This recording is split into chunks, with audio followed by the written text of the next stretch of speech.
Kami akan berbicara, Pak, mengenai integrasi KLHS dalam rencana tata ruang, gitu kan. Jadi, tapi mungkin kami akan menjelaskannya secara umum saja, gitu kan, yang mengenai proses dan prosedur, gitu.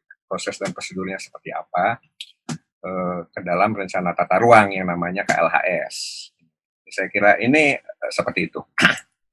Jadi pembahasan kami adalah sebagai berikut. Mungkin yang pertama itu adalah peran tata ruang dalam pembangunan, kan seperti apa. Secara umum aja, tapi mungkin saya akan menjelaskan yang kejadian yang terakhir sekarang aja gitu kan, mengenai pendulum peran penataan ruang dalam sistem pembangunan nasional sekarang. Saya akan cerita sebetulnya. Kemudian yang kedua, integrasinya RDTR, tata ruang sih sebetulnya dalam KLHS gitu kan. Cuma ini nanti kenapa kita bicara RDTR, karena ini nanti mungkin lebih praktikal ya, dan saya kira ini Bapak Ibu sekalian peserta webinar ini adalah yang nanti akan mengisi ya, betul nggak? Yang mengisi sebetulnya prinsip-prinsip apa yang diharapkan dari penyusunan KLHS terhadap rencana detail tata ruang yang menjadi sekarang tren gitu, yang memang dijagainnya itu di rencana detail gitu. Meskipun tadi saya kira mungkin yang sebelumnya Pak Erik ya, betul ya, Pak Erik mungkin tuh teman, ya itu juga sudah kita diskusi banyak. Pak Erik tadi Pak. Pak Erik ya, saya kira sudah cukup banyak juga pastinya membicarakan mengenai, saya yakin kalau Pak Erik bicara tata ruang juga gitu. Jadi ya sebagian besar adalah ke arah sana meskipun mungkin KLP yang lain ya, tapi saya yakin kalau Pak Erik bicara adalah tata ruang juga. Karena ini benang merahnya clear. Kemudian, nah ini yang terbaru mungkin kami akan menjelaskan, belum menjadi permen, sedang dibahas ini Pak, karena kita dulunya menyusun permen juga dari waktu tata ruang masih secara kelembagaan di Kementerian Pekerjaan Umum.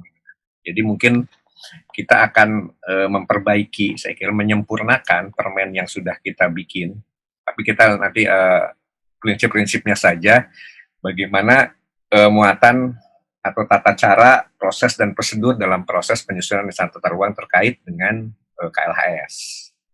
Kemudian seperti apa implementasi integrasi sepertinya. Karena kita lihat itu adalah integrasi yang penting gitu kan. Ini saling menjaga sebetulnya kan. Oke. Lanjut. Kok ke atas ya.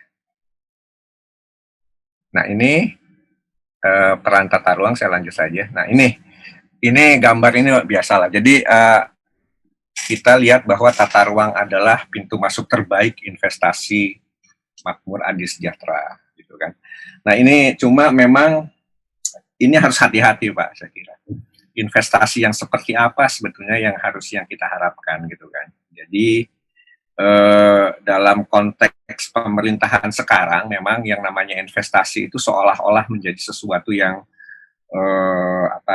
yang menjadi satu kata yang semuanya harus investasi dan seterusnya gitu kan.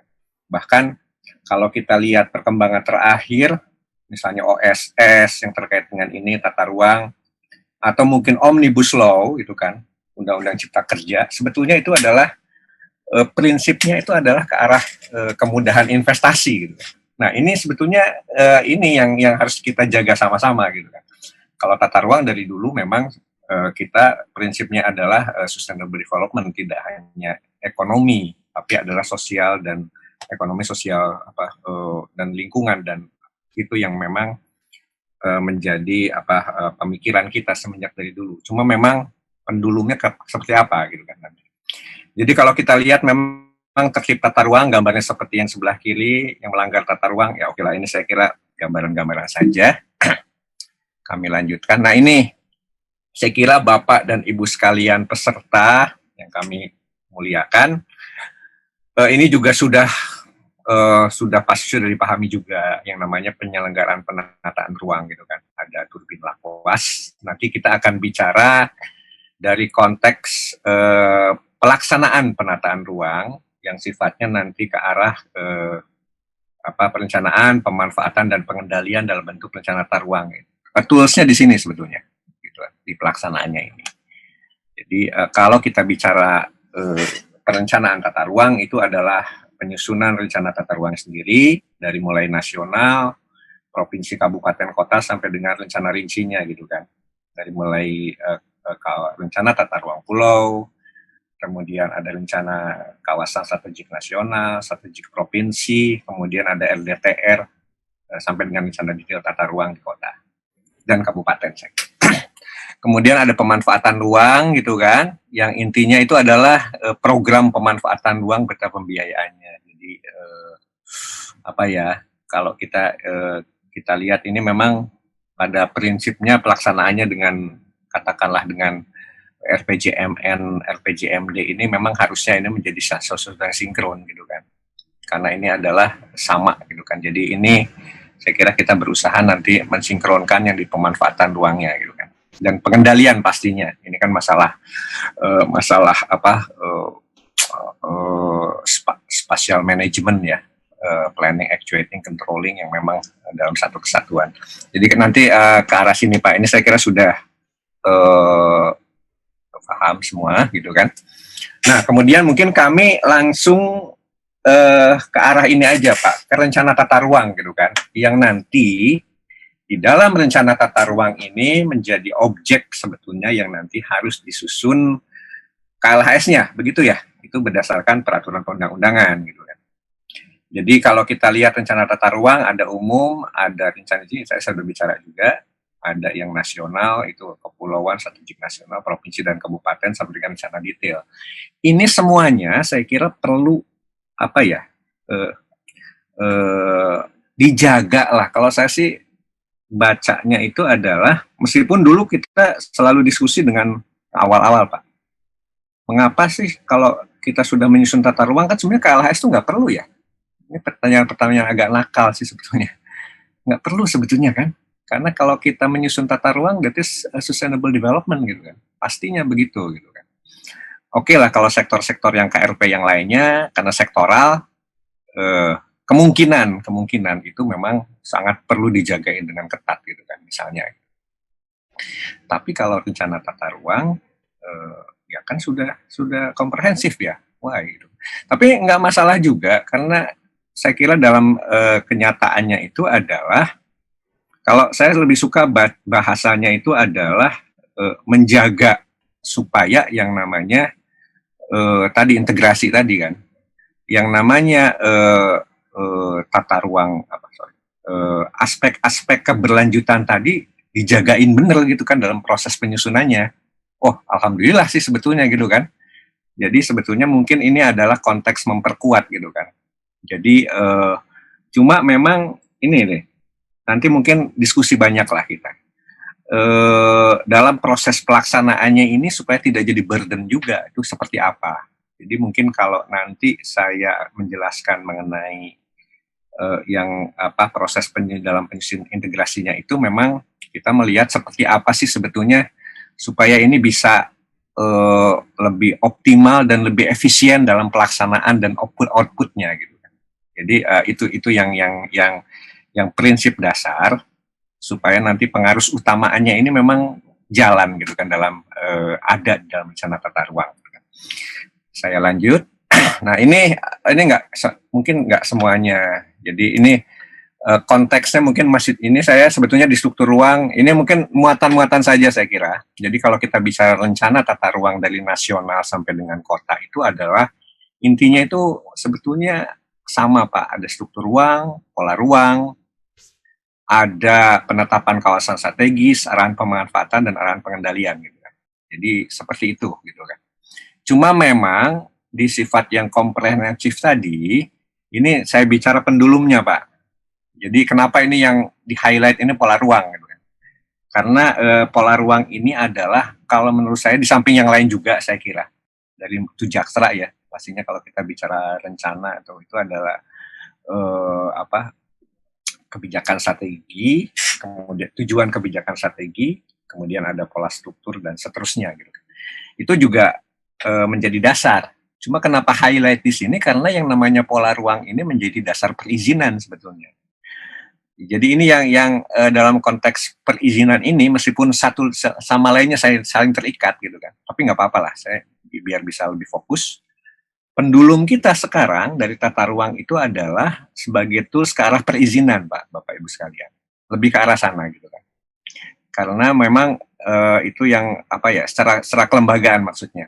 Meskipun dalam konteks tata ruang kita sebetulnya sebagai kalau dulu waktu sebelum-sebelumnya sampai sekarang juga saya kira mungkin karena dulu kami di Kementerian Pekerjaan Umum yang namanya struktur ruang itu menjadi dominan gitu kan sebagai aspek pengembangan wilayah.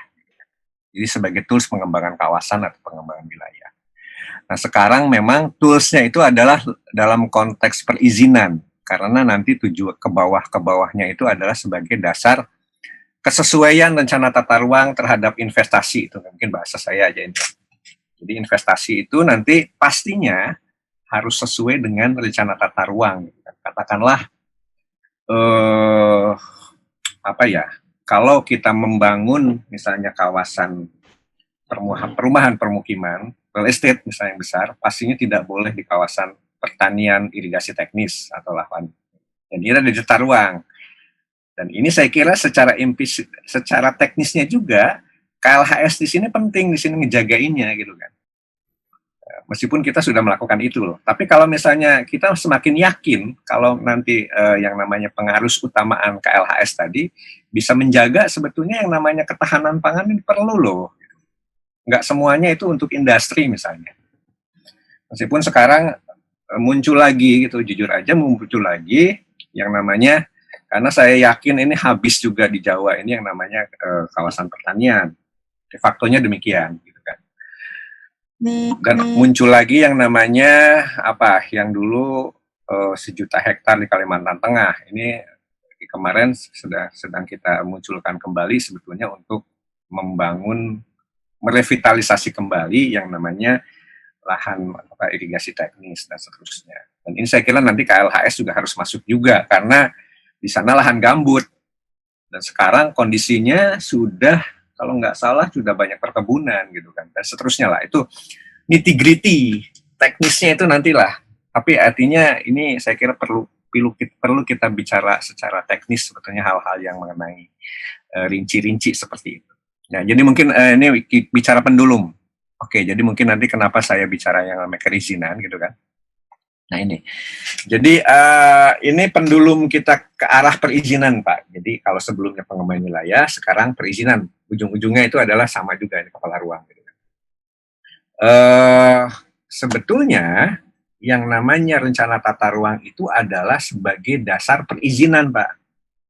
Jadi mungkin nanti kenapa kita masuk ke dalam rencana detail tata ruang banyaknya karena ini yang ada sekarang sebagai dasar perizinan itu adalah masih terlalu makro. Jadi katakanlah oke lah kalau kita bicara rencana tata ruang lokasi untuk yang misalnya di yang paling apa ya, rencana tata ruang kabupaten kota misalnya 125.000 atau 150.000. Itu memang sebagai dasar penerbitan izin lokasi, izin lingkungan, IMB dan seterusnya gitu kan. Nah, ini cuma yang namanya skala 150.000 pastinya kita akan menggambarkan satu kawasan itu menjadi kawasan kuning gitu kan. Tapi di dalam kuning permukiman kan sebetulnya bisa apa aja gitu kan. Nah, ini yang saya kira menjadi sesuatu yang sifatnya agak terlalu tidak ada kepastian gitu kan bagi investor untuk bisa melihat seperti itu, di mana sih akan menginvestasikan. Karena itu nanti sebetulnya lebih banyak yang namanya diskresi pihak kepala daerah untuk menentukan itu. Meskipun di tata ruang juga ada rencana tata ruang namanya KUPZ ya, kalau kita bicara teknis. Saya kira Bapak Ibu sekalian ini 238 peserta ini bisa melihat bahwa dalam rencana tata ruang yang makro pun ada KUPZ-nya. Dia boleh misalnya katakanlah di kawasan perkebunan dia boleh ada industri, agroindustri. Cuma sampai sejauh mana lokasinya itu kan jadinya sesuatu yang juga secara teknis agak susah juga. Makanya kita bikin yang namanya rencana detail tata ruang.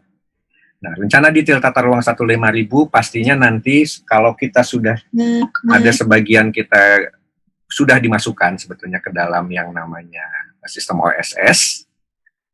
Bapak dan Ibu sekalian, kalau misalnya atau inilah ada Pak Asep punya tanah di Bandung, di mana ya di Dago misalnya 1000 hektar, 1000 meter langsung bisa bikin hotel kalau bisa masuk OSS gitu kan. Tapi sekarang kan nggak ada kalau nggak bisa lihat langsung gitu kan, harus melihat dulu seperti apa, ada izin dan semuanya. Jadi saya kira mungkin ini yang nanti kita akan lihat ke konteks KLHS-nya. Oke. Nah, mungkin kalau kita lihat dari rencana tata ruang dan perizinan, itu kan kita lihat juga ada dasar perizinan, kan saya kira nanti bisa di Bapak dan Ibu sekalian baca saja, bahwa dasarnya yang penting itu adalah tata ruang menjadi dasar izin prinsip dan izin lokasi. Ini seperti itu. Jadi kalau misalnya gambarannya, kalau tidak ada di rencana tata ruang kesesuaiannya, pastinya tidak akan bisa yang namanya administrasi perizinan tadi bisa dilaksanakan karena nggak sesuai. Jadi di sini memang menjaga supaya nanti yang namanya suatu kawasan itu bisa optimal dimanfaatkan. Nah, itu sebetulnya yang menjadi sangat penting di sini dalam konteks sustainable development. Karena kami yakin, Pak, yang namanya peruntukan itu ada daya dukung dan daya tampungnya gitu kan, daya dukung lah gitu, kalau bisa daya dukung. Jadi kalau kita bicara yang namanya pola ruang tadi, kesesuaian dari segi fisik gitu kan, fisik sosial ekonomi, tapi dari segi fisiknya itu adalah pastinya kita melihat suatu kawasan itu dia daya dukungnya berapa gitu kan. Nah ini saya kira yang sangat penting dari fisik dulu gitu kan. Meskipun sekarang yang namanya aspek yang tadi ekonomi dan faktor sosial budaya tadi atau ekonomi lah gitu kan menjadi lebih kuat di sana dengan asumsi misalnya dengan teknologi itu bisa dilakukan gitu kan. Tapi saya kira ini kalau ada KLHS saya kira akan membantu kita menjaga yang namanya daya dukung daya tampung suatu wilayah. Ini kesepakatan politik yang cukup baik saya kira supaya nanti yang namanya pengembangan suatu wilayah kawasan itu memang betul-betul harus melihat, Pak. Karena ini konteks misalnya kalau kita lihat yang terjadi sekarang misalnya bencana Palu misalnya atau Lombok atau segala rupa gitu kan. Jadi ternyata gitu kan perizinan itu dikeluarkan meskipun di tata ruangnya itu ya mungkin aspek-aspek yang tadi belum masuk, misalnya aspek-aspek yang zona-zona yang namanya zona rawan bencana. Meskipun sudah masuk tapi belum dijaga sama-sama gitu kan. Jadi hal-hal yang namanya daya dukung daya tampung itu memang terkait banyak dengan katakanlah dengan zona-zona yang memang untuk perlindungan dan seterusnya gitu kan. Jadi saya kira hal-hal itu yang menjadi sangat krusial. Oke, saya lanjut saja. Nah ini lah, saya kira ini saya contoh aja proses penyusunan kenapa kita lihat itu adalah rencana tata ruang daerah itu ada proses teknokrasi, partisipatif dan politis gitu kan. Jadi prosesnya juga cukup panjang juga gitu kan. Makanya kalau kita nanti dalam melihat proses dan prosedur penyusunan KLHS dalam tata ruang harus melihatnya seperti ini juga gitu kan. Jadi perlu ada pemahaman secara teknis, pastinya secara partisipatif juga harus tahu, kemudian ada proses politis dan ada proses pembahasan Pemda dengan pusat untuk penjaminan dan seterusnya gitu kan. Karena ini menjadi kesepakatan semuanya supaya nanti kesepakatan ini memang kita bisa kita putuskan gitu kan, dan semuanya itu dalam proses yang sangat terbuka sebetulnya sekarang. Jadi seperti ini. Kemudian ini saya hanya menggambarkan bahwa yang namanya pola ruang tadi itu adalah masukan-masukan dari beberapa IGT. Jadi ada ini yang saya bilang tadi yang namanya comprehensively gitu kan. Yang namanya pastinya kalau kita menetapkan suatu pola ruang menjadi apa, itu kita harus melihat dia kawasan hutan, ada lahan baku sawah seperti apa, ada penguasaan dan pemanfaatan tanah yang sudah ada seperti apa, karena sudah ada penguasaan misalnya gitu kan. Dan harus ada lihat geologinya gitu kan. Kita harus melihat secara misalnya mikrozonasi dan seterusnya, topografi air tanah, pertambangan, infrastruktur. Ini luar biasa Pak. Memang rumit negara ini ternyata gitu kan. Jadi ya kita berusaha menjadi suatu yang namanya komprehensif tadi, yang dijaga dengan sistem-sistem yang tadi dalam KLHS ini kan, seperti itu. Nah ini mungkin yang selanjutnya kami akan bicara mengenai integrasi rencana tata ruang dan KLHS-nya gitu kan. Nah ini tadi mungkin saya kira sudah cukup banyak ya. Ini yang namanya apa itu sustainable development gitu kan. Kembali aja bahwa upaya sadar oke lah ini berdasarkan undang-undang, tapi intinya itu adalah pembangunan berkelanjutan dicapai melalui titik yang pertemuan dari 3 unsur kunci dari segi pandang ekonomi, lingkungan, dan sosial. Ini tata ruang banget sebetulnya kalau kita lihat gitu kan. Cuma memang yang namanya KLHS kita melihat bahwa itu adalah suatu apa ya tools untuk menjaga yang pembangunan berkelanjutan ini. Gitu kan. Saya kira seperti itu. Jadi mungkin yang kita harapkan itu jangan sampai yang nanti yang namanya KLHS itu hanya menjadi prosedur aja Pak. Waduh itu sayang sekali ya saya kira. Hanya menjadi suatu prosedur supaya ini jadi PP atau jadi perpres atau jadi perda gitu kan. Tapi saya kira ini perlu supaya dilakukan secara apa ya, secara baik sehingga nanti yang tujuannya ini bisa tercapai seperti itu. Ini saya kira lanjut saja, ada pilar-pilar, saya kira ini cukup banyak saya kira. Nah ini mungkin kita langsung saja kepada peraturan perundang-undangan Pak. Jadinya memang kalau kita bicara mengenai KLHS itu kan, cantolannya di mana sih gitu kan secara peraturan perundang-undangan yang bersifat tata ruang, dari segi tata ruang. Bahkan kalau kita bicara Undang-Undang 26 tahun 2007 tentang tata ruang, ya pastinya kita bicaranya itu adalah aman, nyaman, produktif, dan berkelanjutan. Sustainable. Jelas di situ, explicitly.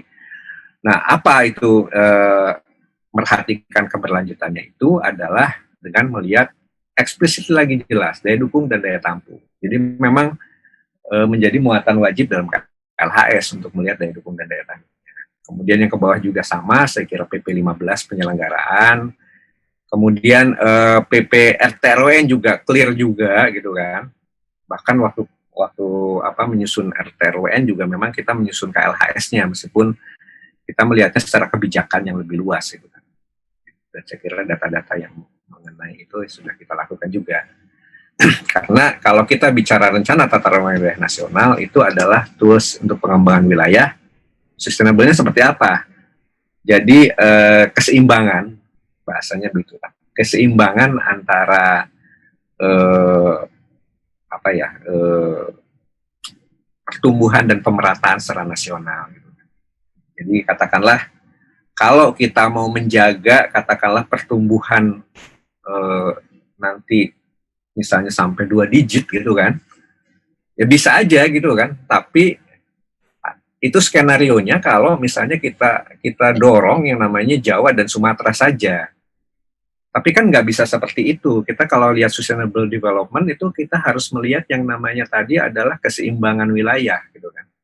Nah, jadinya kalau dalam tata ruang nasional per pulau itu nanti kita push seperti apa gitu kan. Yang namanya investasi yang dimungkinkan untuk pengembangan wilayah.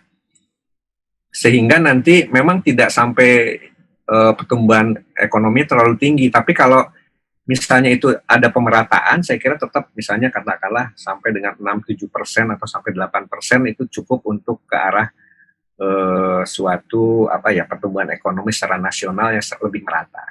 Jadi saya kira ini agak berbeda saya kira dalam tiap kalau kita melihat KLHS atau analisis yang sifatnya sustainable development tadi dalam tiap layer perencanaan. Kalau kita bicara tata ruang nasional, pastinya kita bicara secara nasional per pulau gitu kan. Atau kalau kita bicara kawasan strategik nasional, pastinya kita melihat bagaimana suatu kawasan strategis nasional tadi bisa mempush atau menjaga sesuai dengan fungsinya secara strategis nasional. Dan seterusnya yang ke bawahnya juga seperti itu. Nah, di level RDTR yang lebih rinci, provinsi seperti apa, saya kira dalam konteks pengembangan wilayah di provinsi, dan seterusnya Pak. Yang lebih rinci saya kira akan lebih banyak kita melihat yang ke arah lebih physically. Ini kan saya kira 101-nya planning ya, jadi kalau kita bicara tata ruang nasional pasti lebih ke arah ekonomi sosial, politik, tapi kalau ke arah yang lebih rinci, rencana detail, itu memang tugasnya yang ini, yang canggih-canggih ini, yang saya kira teman-teman yang terutama ini dari DB dan seterusnya yang memang fungsinya melihat yang ke arah lebih teknis gitu kan. Jadi mungkin ini akan lebih valid nantinya masukan dari Bapak-Bapak Ibu sekalian di sini. Dan kemudian yang ke bawahnya juga Permen ATR BPN nomor 8 tahun 2017 tentang pedoman itu sudah memasukkan eksplisit juga bahwa yang namanya KLHS itu menjadi dokumen kelengkapan, Pak. Jadi ini dijaga juga sih sebetulnya. Meskipun kami harapkan tidak hanya menjadi dokumen kelengkapan aja, jadi masuk gimana supaya masuk sebenarnya dalam inklusif dalam proses penyusunan rencana tata ruang gitu kan. Yang itu yang sedang kita kerjakan sebetulnya. Kemudian di pedoman penyusunan selanjutnya juga ada definisi KLHS dan seterusnya yang memang harus masuk. Nah ini Permen ATR BPN yang tahun 2018 juga demikian, dari mulai tadi Persub, kemudian penyusunan RT RW provinsi kabupaten kota sampai dengan RDTR, memang prosesnya harus terintegrasi dalam, bahkan kalau dalam penyusunan RDTR ini diupayakan dalam, ini kan sebetulnya baru sedikit Pak yang jadi perda RT RW ini, baru sekitar 40 gitu kan. Bahkan kalau yang baru-baru ini memang penyusunan RDTR itu harus terintegrasi dalam proses dengan proses penyusunan KLHS-nya gitu kan. Jadi misalnya contoh kemarin yang ada kegiatan kita yang 57 RDTR OSS gitu kan, itu memang di dalamnya itu memang dimasukkan juga unsur-unsur proses penyusunan KLHS-nya gitu kan. Jadi bukan kemudian gitu kan, tapi memang dari mulai awal penyusunan TOR pun kita sudah libatkan yang namanya tim penyusun KLHS yang khusus di sana. Sehingga nanti kita berjalan paralel, sehingga pada saat perda itu sudah yang namanya, yang tadi proses penyusunan KLH pun sudah tervalidasi itu kan, bahasa teknisnya seperti itu. Jadi ini saya kira upaya-upaya supaya nanti tidak jadi burden juga yang namanya proses penyusunan KLHS. Kadang-kadang gini, toh sudah jadi perda, ngapain juga tadi KLHS ada gitu kan. Meskipun saya yakin juga nanti kalau ada yang menanyakan mana KLHS-nya itu jadi masalah. Tapi kalau nggak ada yang nanya, ini ya dianggap jalan-jalan aja tadi yang namanya rencana tata ruang tadi. Gitu kan. Jadi saya kira ini supaya bisa digabungkan saja di sini. Ini prinsip-prinsip dasarnya saya kira. Ini saya kira mungkin Pak Erik ya sudah banyak ya menyelenggarakan ini. Tapi intinya ini adalah seperti inilah. Kita melihatnya sebetulnya bagaimana mengintegrasikan yang namanya Undang-Undang 32 beserta turunannya dengan Undang-Undang nomor 26 tentang penataan ruang beserta turunannya gitu kan. Jadi ini, nah ini saya kira masalah di Indonesia itu adalah masalah peraturan perundang-undangan yang saling mengunci. Jadi mengapa perlu adanya omnibus law sebetulnya. Jadi yang namanya undang-undang tata ruang, kemudian tiba-tiba ada undang-undang kehutanan, ada undang-undang pertambangan minerba dan sebagainya. Ini kadang-kadang jadi mengunci gitu kan. Jadi saya kira ini yang kami di level teknis agak susah untuk melaksanakan yang di bawahnya gitu kan. Karena kadang-kadang itu mengunci, bertentangan. Jangankan kayak gitu Pak, adanya undang-undang penataan ruang, terus tiba-tiba juga memang keluar juga undang-undang yang namanya pengelolaan ruang laut misalnya, yang intinya itu adalah undang-undang tata ruang juga. Tapi ini jadi rumit gitu kan. Meskipun kalau dari kami yang dari bawahnya misalnya dari Kementerian ATR BPN atau Kementerian Kelautan dan dari KKP, saya kira sudah tidak masalah sebetulnya. tapi memang menjadi sesuatu yang panjang kalau kita harus melihat kembali ada produk-produk yang harus kita sinkronisasi lagi gitu kan. Karena ruang kan nggak bisa dipisah-pisahkan sebetulnya gitu kan. Meskipun pada saat harmonisasi ya pasti kita sepakat juga. Tapi kayaknya capek banget ya negara ini kan. Kita bikinnya itu terpisah-pisah seperti itu. Jadi mungkin tadi nanti di Omnibus Law mungkin diharapkan ini bisa digabungkan satu saja, misalnya antara RZ WP3K dengan RT RW provinsi misalnya, ya sudah satu aja lah gitu kan produknya. Toh yang menetapkan juga daerah juga satu juga gitu kan. Toh kita juga yang namanya tata ruang dengan dengan teman-teman KKP atau teman-teman yang lainnya di sini juga sama-sama bis kota juga gitu kan. Jadi sama gitu kan. Ilmunya juga sama gitu kan. Cuma ada masalah ego yang namanya undang-undang ini menjadi lebih rumit gitu kan. Nah, ini mungkin kalau dari kami secara praktis nanti yang Rapermen ini saya kira yang untuk KLHS ini memang pastinya kita tidak akan menjadi masing-masing gitu kan. Kita berusaha menggabungkan ini menjadi sesuatu yang sifatnya lebih praktis supaya nanti kalau kita bicara hukum, saya bukan orang hukum nih, saya sama-sama Pak Asep nih, tukang insinyur juga kayaknya ya. Jadi supaya nantinya yang kita pikirkan sama-sama itu tidak terjebak dalam muatan-muatan ini hukum. Oh ini nggak ada ininya hukumnya, nanti salah. Waduh, kok jadi ke sana ya? Jadi efektivitasnya yang penting sebetulnya yang harus kita pikirkan sama-sama untuk pelaksanaannya. Nah, ini saya kira juga PP 46.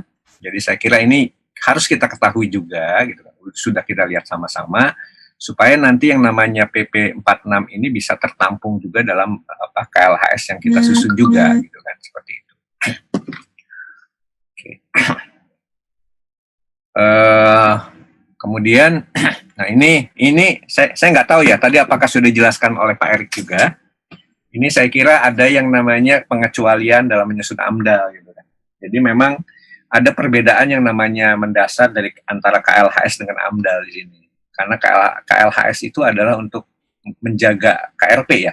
Kalau AMDAL itu kegiatan sebetulnya, kegiatan atau proyek gitu. Cuma memang ini di masa yang akan datang sebetulnya idealnya kalau sudah ada RDTR nggak perlu AMDAL lagi itu. Cuma permasalahan mendasarnya itu adalah, nah ini benar Pak, saya nggak tahu nih, saya pengen diskusi banyak sebenarnya sama Pak Asep nih. Bagaimana dengan kondisi Indonesia yang memang masih data-datanya itu masih minim gitu kan. Meskipun dengan adanya ini pasti didorong untuk melakukan sesuatu yang lebih rinci gitu kan data-datanya. Saya nggak kebayang kalau kita bicara misalnya ini ya teman-teman saya kira mungkin ada yang ikut juga di sini yang ada planner juga ya sering bikin RDTR atau rencana tata ruang. Pastinya dalam menyusun untuk menyusun tata ruang itu misalnya SKL lah gitu.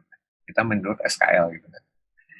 Itu kan datanya itu jangan-jangan data geologi kita masih paling besar tuh 50.000 ya se-Indonesia itu batas 250.000. Apakah bisa untuk kita melihat sampai rencana detail, meskipun oke lah, professional judgment, tapi sampai sejauh mana sih professional judgment gitu kan?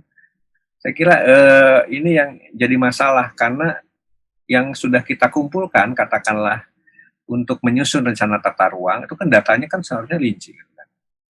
Sementara database yang kita punya, sebetulnya tidak sampai sejauh itu. Gitu kan? Jadi ini saya kira menjadi masalah di masa yang akan datang gitu kan sebetulnya. Makanya dalam konteks ini pengecualian kalau saya kembali lagi ke kewajiban menyusun AMDAL ini bisa saja, tapi EDTR yang seperti apa sebetulnya gitu kan. Ini harus kita sepakati gitu kan. Kalau saya pribadi itu adalah EDTR yang sudah ada pengkajian ya kan ABC ini kan. Kriteria ini harus lebih rinci. Jadi artinya menyusun RDTR ini yang sangat mahal gitu kan, dengan kualitas memang bisa langsung dibaca sesuai dengan ketelitian AMDAL. Gitu. Jadi mohon izin karena kalau kita lihat RDTR yang ada sekarang itu beserta penyusunan KLHS-nya tadi, memang karena keterbatasan waktu dan kalau menurut saya mungkin bukan waktu ya, tapi ketersediaan yang namanya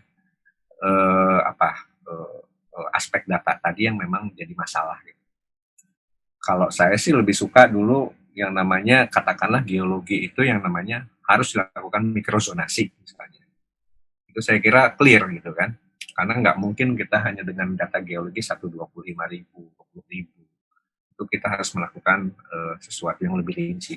Nah ini saya kira hal-hal yang tadi mungkin ini yang bisa kita nanti diskusikan saya kira. Nah ini langsung saja saya ke muatan yang tentang pedoman penyusunan dan pelaksanaan KLHS dan perencanaan tata ruang. Ini saya kira, oke. Ini kojoknya KLHS saya kira ada 11 ya. Ini kita pakai juga sih sebetulnya. Jadi kita nggak mau yang namanya saling mengunci tadi. Jadi ada mulai identifikasi isu, kemudian isu PB yang paling strategis, prioritas, kemudian kita melihat, pokoknya kalau nggak salah ada 11 proses penyusunan tadi. Ini gambaran umumnya saja saya kira. Jadi intinya itu adalah di 11 proses dan prosedur ini, proses dan prosedur ya.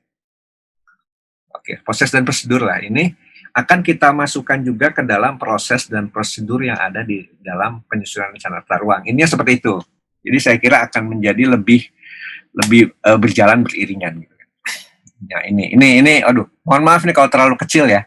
Tapi nanti saya kira ini di-sharing juga sama panitia, saya kira nanti bisa kita baca sama-sama. Intinya itu adalah kalau menyusun rencana tata ruang, contoh menyusun rencana detail tata ruang. Ini ada berapa ya? Jadi intinya itu kalau tadi ada 11, kita ada mulai tahap persiapan, pengumpulan data, analisis data, penyusunan konsep, dan penyusunan sampai pembahasan perda sampai dengan peraturan daerahnya.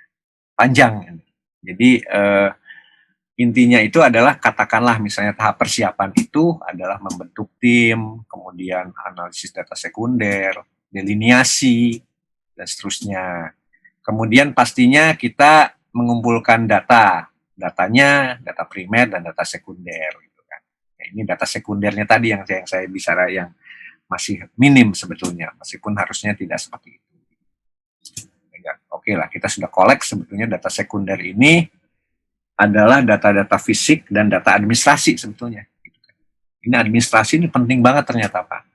Misalnya contoh, apabila sesuatu lahan sudah dikuasai itu memang akan berbeda penanganannya dengan belum dikuasai. Jadi data-data penata gunaan tanah dalam hal ini juga sangat penting dalam konteks rencana tata ruang. Gitu kan. Ini kan bisa dibaca terus Pak, ada penyusunan data. Kemudian pastinya ada analisis, dari mulai analisis internal BWP, land use, kedudukan dan peran, physical, sosial, ekonomi, dan seterusnya lah. Sebetulnya seperti itu sampai dengan kelembagaan. Kemudian disusunlah konsep RDTR dan tahap sampai dengan perdanya. Ini saya kira gambaran umum yang kalau Bapak dan Ibu sekalian di sini sudah sering menyusun rencana tata ruang atau yang baru lihat-lihat, saya kira ini yang nanti yang harus dilakukan gitu kan dalam proses penyusunan rencana detail tata ruang. Gitu kan. Saya kira untuk yang lebih makro saya kira nggak jauh beda juga, cuma memang tingkat kedalaman datanya saja gitu kan. Nah ini saya kira perlu juga disinkronkan dengan proses KLHS tadi. Nah ini integrasi Pak. Jadi integrasinya adalah seperti ini. Gitu. Jadi ada 11 tahap tadi, kemudian ada tata cara penyusunan RTR. Contohnya DTR lah. Jadi ini nanti pedoman ini nanti akan melihat tiap tahap penyusunan rencana tata ruang dari mulai nasional sampai dengan rencana detailnya seperti apa proses dan prosedur yang harus dilakukan minimal itu. Jadi kita jelas gitu kan yang namanya masuknya di mana sehingga nanti jangan sampai sudah jadi perpres atau perda kemudian pada saat pembahasan nanti di mana ini KLHS-nya dibikinlah KLHS yang cepat. Waduh, kayaknya aneh ya. Jadi itu kalau menyusun KLHS cepat dalam konteks supaya jadi perda, itu namanya burden kalau menurut saya sih. Jadi cuma hanya dalam konteks hanya dalam konteks dia melaksanakan peraturan perundang-undangan saja gitu kan. Hanya sebagai prosedur aja. Ini yang sebetulnya kita mau pangkas semua yang namanya prosedur gitu kan. Yang namanya sebetulnya NSPK itu adalah standar sebetulnya. Tapi sekarang itu yang namanya peraturan, kenapa yang namanya investasi agak susah masuk ke Indonesia, yang namanya prosedur ini yang luar biasa, Pak. Jadi kalau saya selalu bicara sama teman-teman Ray dan semuanya itu, kalau menyusun suatu perizinan sampai dengan mengajukan izin sampai dengan izin dikeluarkan tuh paling cepat 3 tahun, padahal ngebangun cuma 1 tahun. Waduh, ini luar biasa Pak. Jadi yang namanya tadi prosedur itu memang harus kita pangkas, gitu kan. Jadi yang namanya proses dan prosedur itu harusnya lebih banyak ke standar, gitu kan, standar teknis. Jadi misalnya kalau kita bicara kemarin, ini nggak apa-apa ya kemana-mana supaya tahu juga, gitu kan. Yang namanya kenapa ada kemarin yang namanya wacana menghilangkan IMB. Sebetulnya yang saya tangkap bukan IMB-nya, gitu kan. IMB ya harus ada, gitu kan. Tapi prosedur yang IMB sekarang itu adalah hanya prosedur, bukan values-nya tadi, bukan standarnya tadi yang harus dilakukan. Jadi nggak tahu ya, ada sebagian seperti itu, meskipun enggak juga, gitu kan. Ada sebagian yang enggak juga. Tapi itu mungkin yang dirasakan oleh dulu Presiden Pak Jokowi pernah mengajukan itu, tapi kok hanya sebagai prosedur aja, padahal di tata ruang udah ada, cuma dikumpulin aja, ini sudah ada checklist dan sebagainya, sehingga nanti seperti itu. Jadi saya kira mungkin konteksnya itu adalah mengurangi prosedur, gitu kan, seperti itu. Jadi ini yang kalau kita kembali kepada KLHS ini, kita berusaha mengurangi prosedurnya tadi. Manfaat, saya kira ini normatif pastinya, membantu, dan mengintegrasikan, gitu kan. Jadi kata-kata integrasi ini kan saya kira supaya lebih enak, gitu kan, dalam tahapan pembuatan dan pelaksanaan KLHS dan dalam penyusunannya, gitu. Supaya berjalan bersamaan, mudah, efektif, dan efisien. Nah, ini yang kedua, ini saya kira pastinya, gitu kan, kita akan terbantu dalam meningkatkan kualitas produk rencana tata ruang yang pastinya prinsipnya sustainable development, gitu kan. Tapi dengan KLHS dibantu ngejagain, gitu loh, dijaga sebetulnya supaya nanti nggak kemana-mana juga, gitu kan. Jadinya sesuai dengan memang, saya kira kalau kita bicara tata ruang, kalau kita bicara tujakseranya, tujuan, karena intinya dari tata ruang itu kan sebetulnya menggambarkan pola dan struktur dan indikasi program dan seterusnya tadi, supaya sesuai dengan tujuan kebijakan dan strategi yang di atasnya kan. Nah ini, saya yakin, coba baca nih Bapak Ibu sekalian, yang namanya tujuan kebijakan strategi itu sustainable development. Pasti unsur ketiganya itu ada. Nah ini saya kira, untuk menjaga dari tujaksera tadi sampai dengan yang indikasi program tadi, ini memang perlu kalau orang melihat sama-sama itu kan lebih bagus, gitu kan. Jadi saya kira mungkin ini kita lihat sesuatu yang positif saja, gitu kan, dari suatu kebijakan yang ada, bukan menjadi sesuatu yang sifatnya hanya proses prosedural saja, gitu kan. Jadi seperti itu. Mungkin kita melihat bahwa yang namanya pengarus utamaan itu menjadi penting juga, gitu kan. Nah, yang ketiga, membantu dalam meminimalkan kesalahpahaman. Oke, teknis lah ya. Tapi intinya kan ada beberapa tim sebetulnya. Jadi saya kira kadang-kadang jalan masing-masing. Ini teknis banget. Saya kira nanti kalau sudah di lapangan ini memang kejadiannya seperti itu. Kejadian yang biasanya terjadi itu adalah tidak ada kefahaman antara tim Pokja dengan tim penyusun. Meskipun sebetulnya kalau dalam TKPRD itu satu ya, gitu. Satu, biasanya timnya itu juga, gitu kan.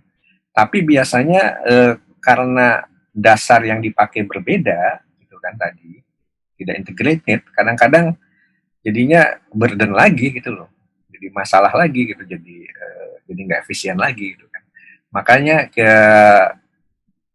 inti utama dalam pedoman ini adalah yang sedang kita susun dan sebenarnya udah jadi sih, hanya tinggal dipermainkan saja. Selaras dan saling mengisi dengan proses penyusunan RTR tadi, KLHS-nya tadi. Timbal balik lah, jadi semacam sesuatu yang sifatnya komplementaritas. Ini ruang lingkup, saya kira ada kewenangan tata cara, kemudian pendekatannya seperti apa. Ini teknisnya di dalamnya, mungkin nanti saya akan bicara secara satu-satu, secara umum saja. Nah ini, aduh kecil lagi ya, mohon maaf nih. Saya aja nggak kebaca nih. uh, dari Undang-Undang tentang penataan ruang sampai dengan turunannya, kemudian Undang-Undang 32 tentang perlindungan dan pengelolaan lingkungan hidup sampai dengan turunannya, ini yang tadi kita akan melihat kedudukan pedomannya di seperti apa. Yang kuning ini saya kira. Jadi kedudukannya itu adalah menggabungkan keduanya sehingga nanti mencapai sesuatu yang optimal gitu kan. Antara produk rencana tata ruang dan muatannya yang ada di KLHS. Ternyata sudah kita lihat itu sama isinya gitu loh, bukan sama ya, sejalan lah sehingga bisa saling menguatkan gitu kan. Nah ini kemudian kewenangan pembuatan dan pelaksanaan KLHS-nya gitu kan. Jadi ini pastinya diwajibkan ya, karena ini KRP, jadi mulai tadi nasional, tata ruang pulau, kawasan strategik nasional, rencana detail tata ruang kawasan perbatasan negara, tata ruang provinsi, KSP, KSK, RDTR dan semuanya yang memang perlu disusun KLHS-nya seperti itu. Nah, ini kemudian ada yang namanya juga di dalamnya tugas penyusun STR dan Polja KLHS. Ini kan. Jadi yang biru ini ada tim penyusun rencana tata ruang yang dibentuk, ini sesuai dengan, saya kira sesuai dengan apa ya, tingkatannya rencana tata ruang tadi gitu kan. Kalau misalnya Perpres, tim yang dibentuk oleh Pak Menteri atau Kepala Daerah, kalau misalnya itu rencana tata ruang provinsi dan kabupaten. Dalam lingkup, kalau di daerah itu ada TKPRD, saya kira, tim koordinasi penataan ruang daerah. Itu sebetulnya tim penyusun yang nanti akan menjadi validator untuk tata ruang. Saya pakai bahasanya itu aja ya, supaya lebih enak. Yang diketuai oleh profesional perencana wilayah dan kota yang bersertifikat, oleh planner yang bagus sebetulnya. Jadi tugasnya itu adalah menyusun sesuai peraturan perundangan dan bersama-sama Pokja KLHS melaksanakan integrasi tadi dan penjaminan kualitas. Nah ini sekarang ada juga kita melihat Pokja KLHS-nya gitu kan.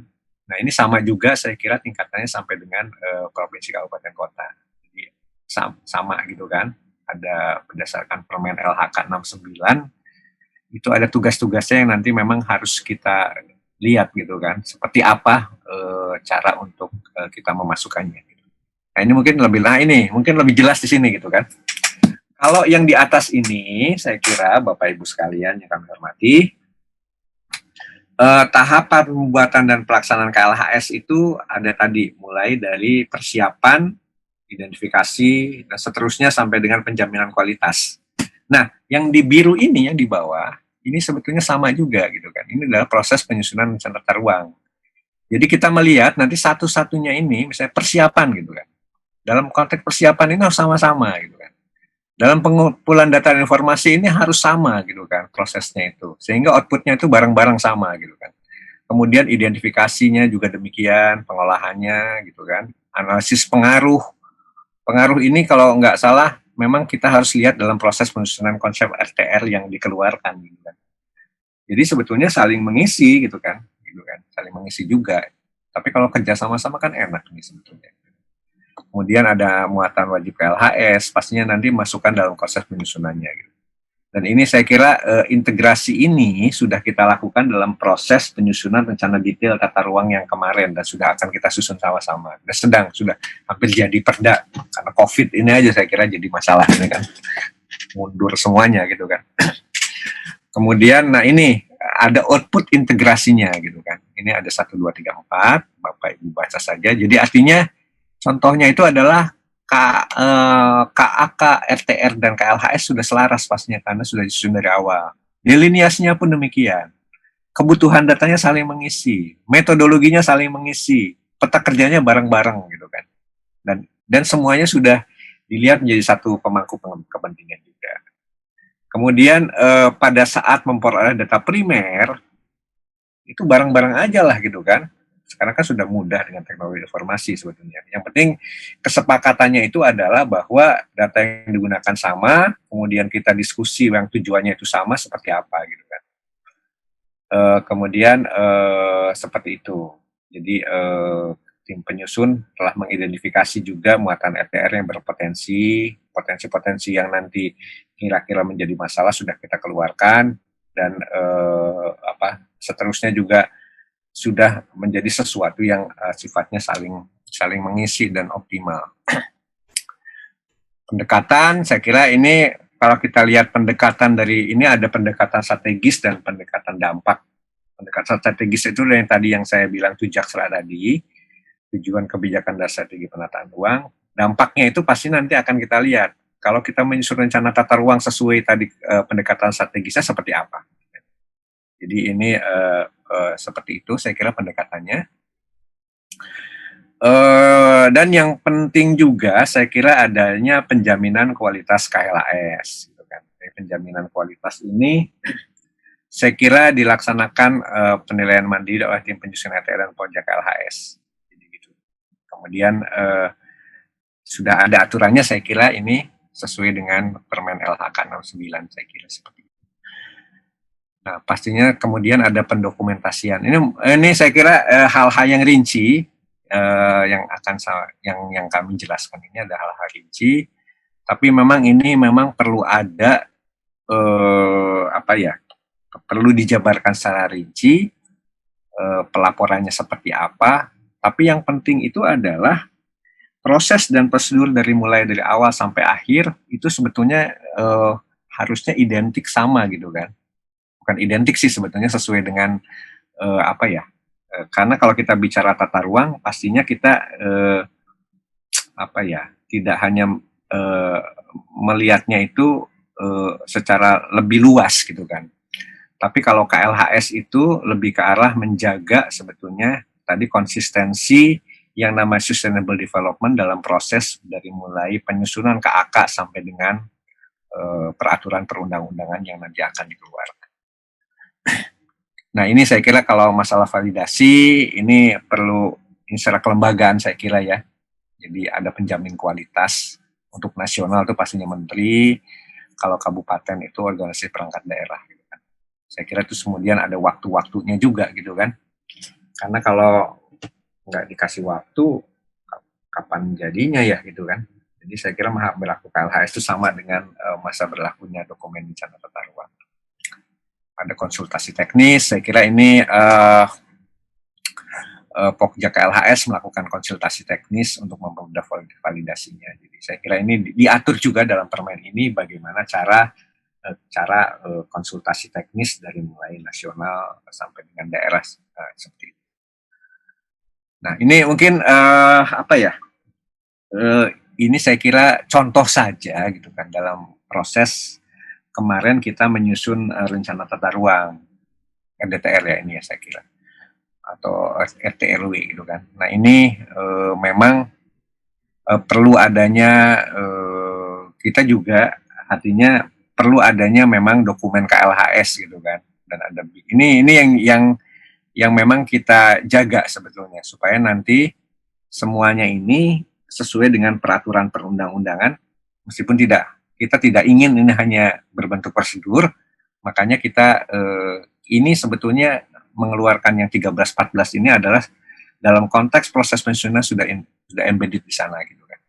Jadinya ini saya kira gambaran-gambaran yang memang supaya yang namanya tadi, karena tata ruang ini kan sifatnya multisektor gitu kan, dan optimalisasi gitu kan. Jangan sampai nanti kalau secara dokumentasinya kita tidak memiliki gitu kan, nanti akan susah juga dari mana asal usulnya kita mengeluarkan yang namanya kesepakatan tadi seperti itu. Jadi ini saya kira dokumen administrasi yang perlu keluar, muatan KLHS. Nah ini saya kira mungkin maksudnya itu adalah kita juga dapat dilakukan sebelum muatan RDTR itu kita melihat daya dukung, daya tampung, resiko. Ini saya kira kata-kata kunci yang mungkin nanti bisa Bapak dan Ibu pakai dalam konteks penyusunan KLHS-nya. Nah ini terakhir mungkin implementasinya dalam integrasi dan OSS ini saya kira contoh-contoh saja. Jadi penyusunannya ini adalah tentang penyusunan rencana detail gitu kan, dan kita Ini contoh EDTR OSS ini maksudnya adalah kita sudah mengikut sertakan dari awal yang namanya proses penyelenggaraan KLHS dengan proses penyusunan dokumen rencana detail tata ruangnya. Kayak seperti itu. Dan ini saya kira Kementerian dan lembaga terkait, jadi memang ternyata ya meskipun yang lainnya juga sangat penting saya kira, tapi ini adalah kementerian atau lembaga yang memang dominan saya kira dalam proses penyusunan rencana detail tata ruang gitu kan. Kami beserta BIG, karena kalau yang namanya BIG kan sebetulnya adalah yang menjadi bahasanya boleh nggak validator atau apapun yang memang mempunyai kewenangan peta-peta apa saja yang memang dipakai gitu kan. Ya. Kemudian yang kedua itu adalah ini KLHK yang tadi untuk mengeluarkan KLHS EDTR OSS yang menjaga yang tadi yang namanya supaya sustainable development itu secara teknis bisa tetap dijaga dari mulai awal sampai dengan akhir. Dan yang penting itu secara administrasi kepemerintahan ini. Jadi Kementerian Dalam Negeri ini menjaga juga sudah sampai mana yang namanya perdanya tadi gitu kan. Apakah katakanlah nanti di checklist juga secara teknis udah oke dari ATR BPN. Kemudian secara teknis perpetaannya sudah sesuai, karena kadang-kadang yang namanya peta ini jadi masalah nanti ke arah ke arah tata batas untuk wilayah misalnya. Kemudian KLHK apakah sudah sesuai tidak dengan yang namanya daya dukung lingkungan hidup, meskipun itu sudah dilakukan juga kita semuanya di kementerian, tapinya ini dijaga kembali dengan tadi validasi KLHS-nya. Jadi saya kira ini bentuk-bentuk yang kita simplifikasi supaya nanti pada saat masuk integrasi OSS secara elektronik ini sudah tidak ada masalah nantinya gitu kan, baik dari segi teknis, yang kedua dari segi administrasi, sehingga nanti ini ada beberapa sih saya kira 20 atau 22 saya kira sistem OSS EDTR. Jadi kira-kira kalau sudah kita punya lokus yang jelas, kita langsung buka saja di internet bahwa saya kalau punya tanah itu, punya lahan, bisa membangun seperti apa, dengan ITBX-nya seperti apa. Jadi tidak diperlukan yang namanya izin lokasi. Izin lokasi itu langsung dengan sendirinya kalau sesuai dengan EDTR itu sudah jalan. Karena sudah melalui hal-hal yang sangat rinci tadi di atasnya. Jadi ini. Jadi saya kira seperti itu. Kemudian ini ada lagi strateginya, saya kira baca saja gitu kan. Jadi artinya adalah setiap tahapan penyusunan EDTR juga dilakukan pembuatan KLHS yang melibatkan pemerintah daerah. Jadi bentuk-bentuk integrasi yang kita lakukan adalah artinya seperti ini, secara waktu paralel gitu kan. Oke. Ini saya kira nanti muatan-muatan yang ada di dalam ETDR, ITBX dan semuanya dan seterusnya. Jadi sebagai penutup mungkin, saya terlalu banyak ngomong ya ini ya, mohon maaf nih. Penyusunan EDTR LTR ini wajib memang, gitu kan, didasarkan KLHS, tapi memang ini akan kita lakukan sama-sama. Terus kemudian yang kedua itu adalah prinsip-prinsip sustainable development, memang muatan ETR yang berpotensi menimbulkan pengaruh terhadap kondisi lingkungan hidup, itu saya kira mungkin dijagain lah seperti itu. Dan saya kira yang ketiga yang paling penting adalah integrasi pelaksanaan KLHS dalam penyusunan tata ruang ini adalah jangan sampai sesuatu yang berjalan sendiri-sendiri gitu kan. Saya kira kita upayakan, dan ini saya kira sudah kita lakukan juga, proses pengintegrasian dalam proses penyusunan tata ruang dengan KLHS. Outputnya pastinya ruang yang optimal gitu kan.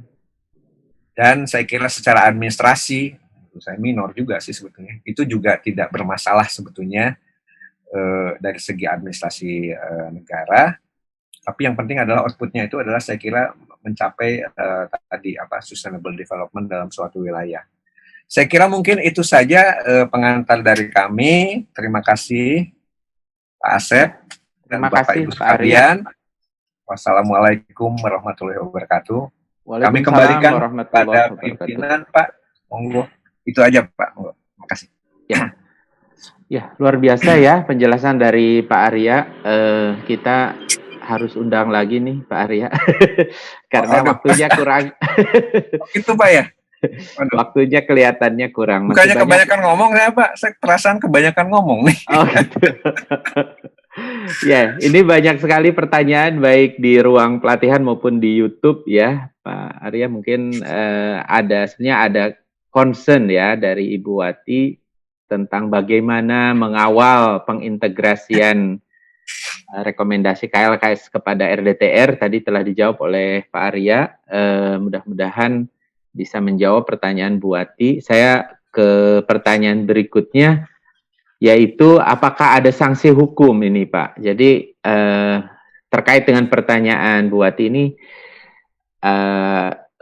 Pak Jemi Pindatri itu juga menanyakan hal yang sama, apakah sampai ada sanksi hukum jika ada rekomendasi KLHS yang diabaikan oleh penyusun tata ruang? Itu barangkali pertanyaan pertama, Pak Arya. Langsung aja mungkin jawab Pak ya. Ya, langsung saja Pak. Tadi dari Bu Wati dan Pak Jemi ya. Jadi ini saya kira apa ya. Jadi makanya sanksi hukum itu sebetulnya apa ya? Apabila tidak melaksanakan itu gitu kan. Tapi saya kira tidak perlu sanksi hukum lah saya kira. Jadi sebetulnya yang namanya KLHS kan menjaga sebetulnya ya.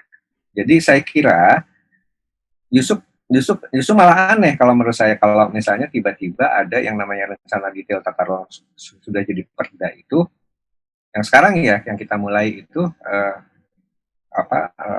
hukumnya jalan gitu kan.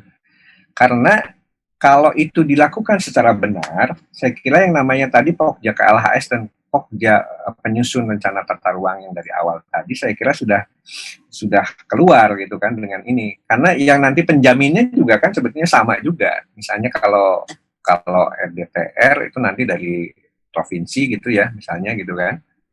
Sudah ada kesepakatan seperti itu. Saya kira jadi mungkin yang namanya ini saya kira nanti kalau sudah keluar itu, kalau sudah berjalan sama-sama, saya kira kalau sesuai dengan prosedur, saya kira tidak akan yang namanya tadi sesuai dengan berbeda dengan ketentuan hukum yang berlaku, saya kira seperti itu. Itu saya kira Pak. Terima kasih. Ya, masih terkait dengan pengintegrasian, ini dari Ibu Purna Sri Utari menanyakan bagaimana jika dikaitkan dengan proses penyusunan tata ruang yang sangat dipengaruhi faktor politik ya atau politis. Nah ini mohon komentar dari Pak Arya. Waduh, tata ruang itu politis Pak, Ibu Bu Sri ya. Jadi ya ini sebetulnya karena saya sama Pak Asep nih, yang tukang insinyur kadang-kadang kan les politik ya kita ya. Jadi kalau saya lebih suka yang namanya sesuatu itu didasarkan sesuatu yang empiris. Tapi memang tidak bisa dipungkiri yang namanya proses politik tadi Pak. Tapi biasanya Ibu, Bapak Ibu sekalian, yang namanya proses politik itu adalah dalam konteks yang lebih makro biasanya gitu kan. Tapi enggak juga gini kan. Ini mungkin gambaran saja. Jadi ini juga sudah ada kita jalan keluarnya gitu kan.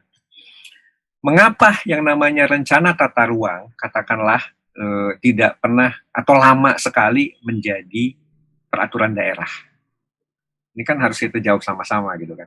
Karena ternyata meskipun sudah berdarah-darah kita menyusun rencana tata ruang, KLHS sudah disusun, sudah dari Pak Menteri kita sudah persetujuan substansi untuk menjaga standarisasi dan semuanya, tapi ternyata tidak menjadi perda. Karena ternyata permasalahan di daerah itu masalah politik. Katakanlah misalnya ya praktikalnya lah gini lah, ada tidak sesuai antara Pak Bupati dengan Ketua DPRD-nya mengenai hal-hal tertentu, sehingga itu tidak susah menjadi perda. Nah, jalan keluarnya itu adalah karena kemarin sebelumnya itu, nah ini di Omnibus Law gitu kan, waktu kemarin kami berdiskusi sebetulnya saya langsung sama Pak Menteri dan sebetulnya kenapa gitu kan, tidak menjadi perda atau tidak jadi peraturan perundang-undangan di daerah. kita sudah berdarah-darah nih, kita udah lama sekali bikin, waduh, udahlah pokoknya secara teknis itu sudah bagus, tapi ternyata nggak jadi perda, tidak bisa dipakai gitu kan.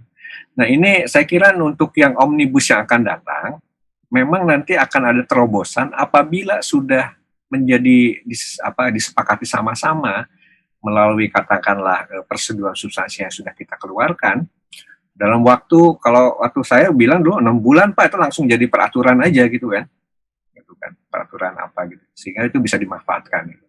Tapi bahkan di omnibus ini akan udah 3 bulan aja gitu. Ya oke lah nanti, tapi intinya itu adalah ini memang jadi masalah sebetulnya dalam proses perundangannya tadi. Jadi ini yang memang sudah ya nanti doakan aja ini bisa keluar yang pasal omnibus law tadi, bahwa kalau sudah secara teknis nanti keluar itu sebetulnya itu sudah bisa dilaksanakan sebagai peraturan perundang-undangan gitu loh. Seperti itu mungkin. Iya. Ini juga ada pertanyaan kedua dari Bu Purnasri Utari. Saat ini yang sudah menyusun RDTR masih terbatas ya Pak, apalagi RDTR yang sudah dilengkapi KLHS, padahal pemerintah memprioritaskan investasi. Nah, tentu ini ada dua hal yang bertolak belakang, sepertinya gitu. Nah, bagaimana mensinergikan ini? Apakah Pak Arya ada strategi-strategi tertentu untuk percepatan RDTR, percepatan KLHS RDTR dalam mendukung investasi? Kira-kira begitu Pak pertanyaannya. Makasih pertanyaannya Bu siapa tadi? Sri Utami. Bu Purna. Oh, Sri. Purna Pak. Oh, Bu Purna. Maaf Bu, salah nama. Bu Purna Sri Utami ya. Kalau saya salah disebut nama juga agak tersinggung juga. Mohon maaf ya. Serius banget ini. Gini. Kita kembali sebetulnya ke akar masalah dulu Bu Sri dan Bapak Ibu sekalian. Kenapa yang namanya pemerintah daerah atau kita semua lah gitu loh. Kalau saya sih lebih suka diskusi begini. Kenapa itu susah? Susah. Ini saya kira masalahnya itu adalah rumit, Bu. Karena yang tadi sebenarnya kalau kita udah menyusun RDTR kan clear, apalagi udah masuk sistem OSS. Jadi yang namanya keterbukaan itu langsung saja keluar izin lokasi kan, itu gambarannya. Misalnya Bu Purna punya, tadi saya kembali lagi lah, punya tanah untuk membangun hotel di Bandung misalnya. Bu Sri orang Bandung bukan gitu kan. Nah, kalau iya siap Bu. Semarang, Pak. Oh, orang Semarang, misalnya di Simpang 5 Semarang, Ibu punya tanah 1000 meter untuk bangun hotel gitu kan. Sekarang kan pusing kalau nggak ada EDTR-nya. Kalau sudah ada EDTR-nya, Ibu tinggal buka yang namanya sistem OSS, tinggal nanti misalnya di blok apa tadi, katakanlah sekarang kan permukiman misalnya di sana, atau perkantoran. Tapi nanti kalau EDTR itu dia sudah ada di sana, di tanah yang tadi lahan 1000 meter tadi bisa dibangun hotel, boleh untuk dibangun hotel dengan ketinggian misalnya 15 lantai dengan KLB 60%. Nah, itu udah clear. Dan apa-apa yang boleh dan tidak boleh. Nah sekarang belum ada EDTR, masalahnya itu adalah masih makro. Wah ini rumit ini. Nah ini masalahnya itu adalah ya saya nggak tahu ya. Ini memang perlu adanya diskresi. Nah ini problem diskresi ini yang jadi pemerintah enggak, nanti tugas saya apa ya gitu loh, bahasa kasar. Padahal banyak sekali tugas yang harus dilakukan gitu loh. Saya boleh bilang begini kan nggak apa-apa. Ini kan saya kan sesama di kota juga gitu loh. Saya nggak apa-apa juga gitu loh. Ini memang kenyataannya sudah ditangkap sebetulnya kenapa yang namanya program EDTR ini didorong untuk lebih cepat gitu loh. Nah, itu yang pertama. Jadi kita harus tahu dulu sebetulnya latar belakang kenapa ogah bikin RDTR gitu kan. Karena udah rigid nanti, udah selesai urusannya. Negara itu udah jalan aja sebenarnya kalau masuk sistem OSS. Nah, strateginya apa tadi? Strateginya itu adalah memang kita sekarang mendorong, yang penting tuh udah bikin RDTR dulu lah gitu kan. Meskipun sekarang inginnya yang namanya pemerintah daerah atau kita semua lah gitu loh, menyusun dulu rencana tata ruangnya secara apa ya, secara tadi provinsi, kabupaten, kota dulu gitu kan, dan seterusnya untuk sebagai dasar. Tapi saya kira kalau itu lama sekali gitu kan. Jadi kita dorong saja nanti beberapa wilayah-wilayah yang memang kita sudah diskusi dengan Menko Perekonomian gitu kan, dengan BKPM, lokasi-lokasi mana sih sebetulnya yang secara strategis itu dilihat sebagai apa istilahnya itu apa ya, lokasi yang blue chip-nya untuk Indonesia gitu. Makanya yang 57 kemarin itu adalah didasarkan dari lokasi investasi mana kira-kira yang memberikan pengaruh yang cukup tinggi dalam pertumbuhan ekonomi. Misalnya ada lokasi di Bogor, lokasi apa yang kita harapkan kalau misalnya di sana ada kita suntik kegiatan di sana, ekonominya akan tinggi gitu kan. Jadi itu yang sudah dilakukan Bu Purna. Jadi saya kira kita mendorong yang namanya percepatan RDTR itu dengan melihat lokasi-lokasi mana yang memang kita perlu menyusun rencana detailnya, sehingga nanti akan dengan sangat mudah yang namanya investor itu bisa melihat dan itu menjadi pertumbuhan yang cukup baik bagi kawasan itu gitu. Meskipun makanya ini dijagain gitu kan, ini kan kadang-kadang semena-mena juga kan, dijagain dengan KLHS-nya dalam proses penyusunannya tadi, supaya nanti nggak melenceng kemana-mana juga gitu. Itu mungkin Bu, kasih pertanyaannya. Ya, ini terkait investasi juga Pak, ada pertanyaan dari Pak Iwan, ingin mengetahui pendapat Pak Arya tentang reklamasi 16 pulau di DKI Jakarta. Waduh.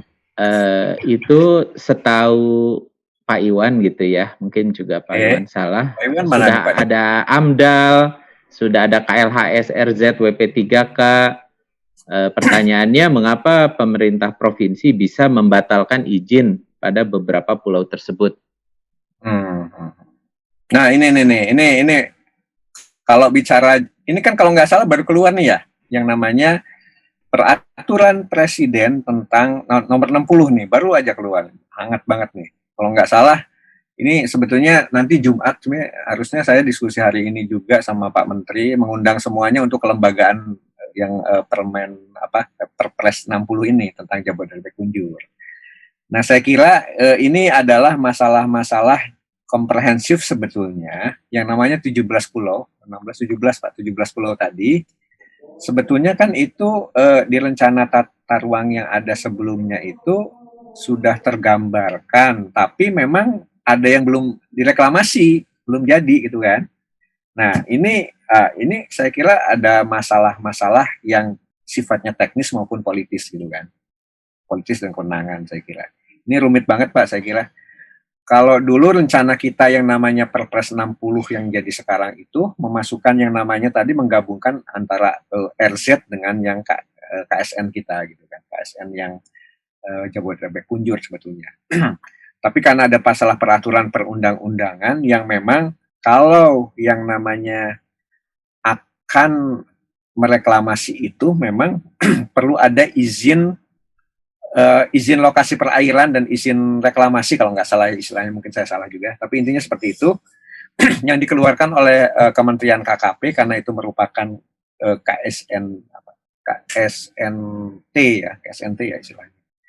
Ini jargon gini saya kira untuk jadi KSNT, sehingga nanti memang kesepakatannya itu adalah itu dipisahkan gitu kan. Jadinya yang namanya tadi dalam Perpres 60 tadi tidak digambarkan yang namanya pulau-pulau reklamasi tadi, kecuali yang sudah menjadi tanah, sudah menjadi daratan. Kalau nggak salah ada tiga pulau yang memang digambarkan dalam itu. Cuma memang untuk yang sisa tadi pulau-pulau yang ada beberapa ya, 14 pulau tadi yang masih rencana tadi, sepakat bahwa itu tidak digambarkan. Gitu.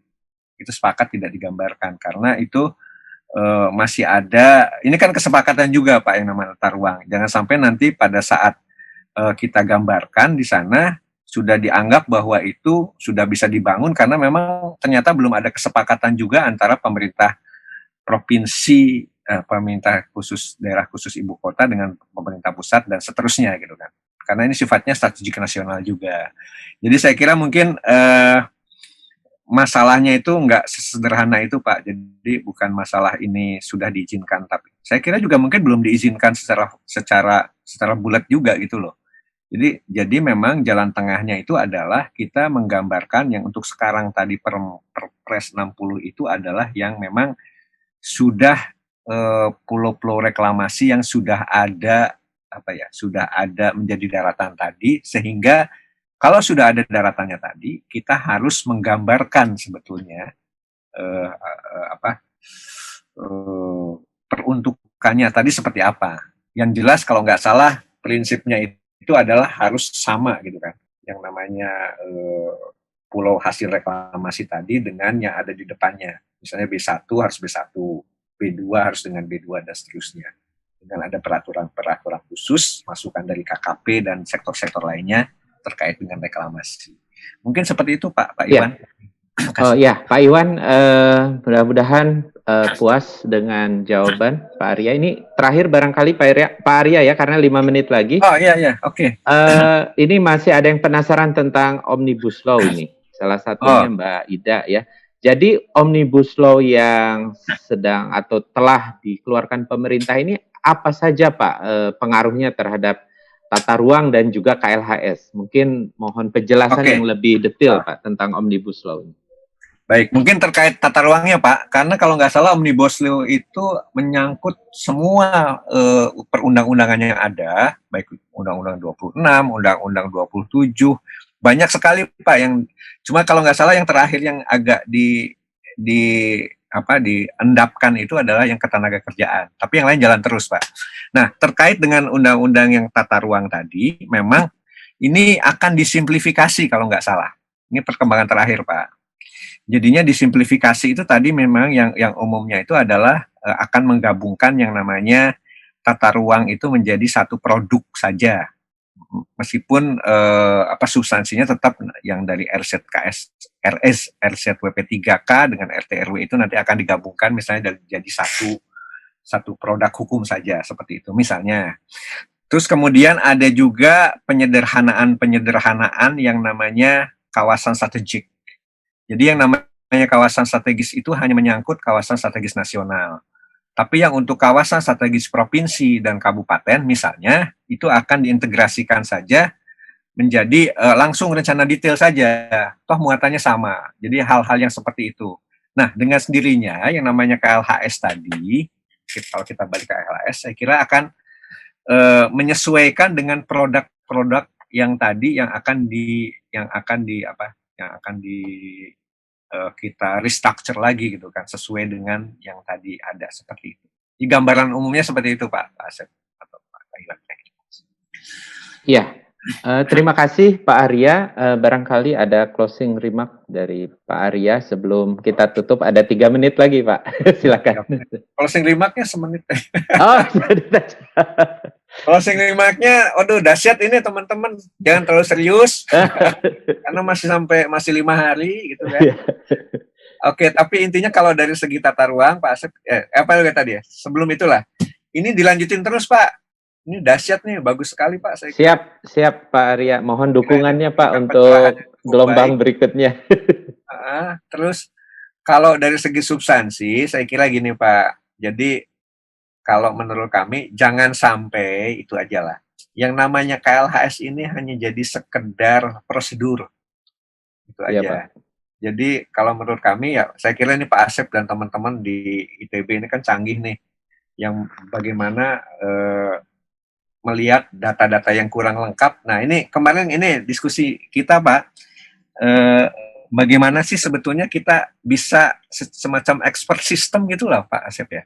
Yeah. Jadi kan ada data-data yang minim sekarang gitu kan, pastinya ada sesuatu yang professional judgment yang teman-teman ahli lingkungan ini cukup paham untuk bisa menjustifikasi suatu permasalahan Pak. Jadi mungkin itu kalau bisa kita keluar dari Bapak dan teman-teman, kami tunggu Pak. Jadi misalnya katakanlah tadi daya dukung yang seperti apa yang sangat makro tadi misalnya gitu kan, baru ada seperti itu, tapi dengan professional judgment itu akan kita tangkap Pak. Jadi nanti akan gampang kalau datanya belum ada, itu mungkin bisa kita capture. Kita sedang bikin sistem itunya Pak. Kita berusaha lah, kita bikin expert sistemnya sehingga nanti masukan-masukan dari ini pakar-pakar semua yang ada di sini kan bisa masuk ke sana asumsi-asumsinya.